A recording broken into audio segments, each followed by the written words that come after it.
ಶ್ರೀನಿವಾಸಪುರ ತಾಲೂಕಿನ ಅರಿಕೆರೆ ಗೇಟ್ ಸಮೀಪ ಇಂದು ಮುಂಜಾನೆ ಸಂಭವಿಸಿದ ಭೀಕರ ರಸ್ತೆ ಅಪಘಾತದಲ್ಲಿ ಇಬ್ಬರು ಯುವಕರು ಸ್ಥಳದಲ್ಲೇ ಮೃತಪಟ್ಟಿರುವ ದಾರುಣ ಘಟನೆ ನಡೆದಿದೆ. ಕಾಣಿಪಾಕಂ ದೇವಾಲಯಕ್ಕೆ ಬುಲೆಟ್ ಬೈಕ್ನಲ್ಲಿ ತೆರಳುತ್ತಿದ್ದ ಇಬ್ಬರು ಸ್ನೇಹಿತರು ಈಚರ್ ವಾಹನಕ್ಕೆ ಡಿಕ್ಕಿ ಹೊಡೆದ ಪರಿಣಾಮ ಅಪಘಾತ ಸಂಭವಿಸಿದೆ ಎಂದು ತಿಳಿದುಬಂದಿದೆ. ಅಪಘಾತದ ತೀವ್ರತೆಗೆ ಬುಲೆಟ್ ಬೈಕ್ ಸಂಪೂರ್ಣ ಜಖಂಗೊಂಡಿದ್ದು, ಬೈಕ್ನಲ್ಲಿ ಪ್ರಯಾಣಿಸುತ್ತಿದ್ದ ಇಬ್ಬರು ಸ್ಥಳದಲ್ಲೇ ಮೃತಪಟ್ಟಿದ್ದಾರೆ.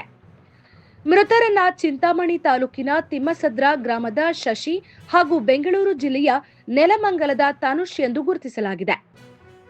ಇಬ್ಬರು ಬೆಳ್ಳಂಬೆಳಗ್ಗೆ ಕಾಣಿಪಾಕಂ ದೇವಾಲಯದ ದರ್ಶನಕ್ಕಾಗಿ ಹೊರಟಿದ್ದು, ದುರಾದೃಷ್ಟವಶಾತ್ ಶ್ರೀನಿವಾಸಪುರ ತಾಲೂಕಿನ ಅರಿಕೆರೆ ಗೇಟ್ ಸಮೀಪ ಈ ದುರ್ಘಟನೆ ಸಂಭವಿಸಿದೆ.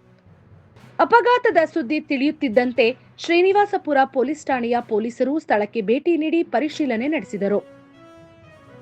ಮೃತದೇಹಗಳನ್ನು ಮರಣೋತ್ತರ ಪರೀಕ್ಷೆಗಾಗಿ ಆಸ್ಪತ್ರೆಗೆ ರವಾನಿಸಲಾಗಿದ್ದು, ಪ್ರಕರಣ ದಾಖಲಿಸಿಕೊಂಡು ಅಪಘಾತದ ನಿಖರ ಕಾರಣದ ಕುರಿತು ತನಿಖೆ ಕೈಗೊಂಡಿದ್ದಾರೆ.